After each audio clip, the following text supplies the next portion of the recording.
ગુજરાતના પંચાયત લેબ ટેકનિશિયનોએ આજે ગાંધીનગરની સત્યાગ્રહ છાવણી ખાતે ઉપવાસ આંદોલન શરૂ કર્યું છે। રાજ્યભરના પ્રાથમિક આરોગ્ય કેન્દ્રોમાં ફરજ બજાવતા 1400 લેબ ટેકનિશિયન છેલ્લા 4 વર્ષથી પેન્ડિંગ છે।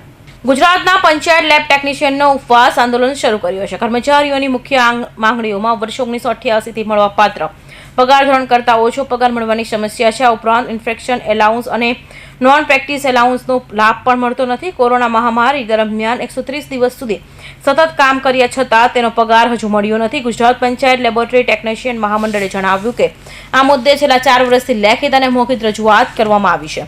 આરોગ્ય વિભાગ દ્વારા કોઈ યોગ્ય પ્રતિસાદ ન મળતા કર્મચારીઓએ આંદોલનનો માર્ગ અપનાવ્યો છે। 30 વર્ષની અંદર સરકારમાં વિવિધ વખત રજૂઆતો કરેલી છે। અમારી ફાઇલો અમારી જાણ મુજબ બંને વિભાગોમાંથી સંપૂર્ણ પોઝિટિવ થયેલી છે, એટલે કે તેઓએ અમારા પગારની અંદર વિસંગતતા રહી ગયેલી છે તેવું સ્વીકારેલું છે।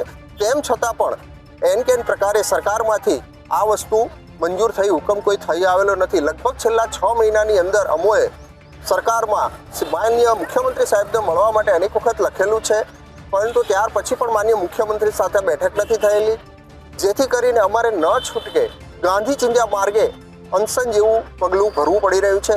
અમે લોકોએ આજથી અનશન આજથી શરૂ કર્યું છે। દરરોજ વારાફરતી અમારા ટેકાની અંદર લગભગ 150 લેબોરેટરી ટેકનિશિયન મિત્રો અહીંયા ટેકામાં આવશે અને 11 તારીખે અમે 5 CL રાખીને પૂર્ણ રાજ્યમાંથી તમામ 1500 થી 2000 ટેકનિશિયનો અત્રે ઉપસ્થિત થઈ અને દેખાવો કરતા અમે વિધાનસભા સુધી અમારી રેલી કાઢીશું। આશા રાખું છું કે સરકાર અમને ન્યાય આપે। આંદોલન દરમિયાન એક કર્મચારી ઉપવાસ પર રહેશે અને દરરોજ 200 જેટલા કર્મચારીઓ પ્રતિક ઉપવાસમાં જોડાશે। જો સરકાર તરફથી હકારાત્મક પ્રતિસાદ નહીં મળે તો 11 માર્ચ સત્યાગ્રહ છાવણીથી સચિવાલય સુધી રેલવે યોજવાની ચીમકી પણ આપવામાં આવી છે। કૌશિક પટેલનો report, Hind TV news, Surat.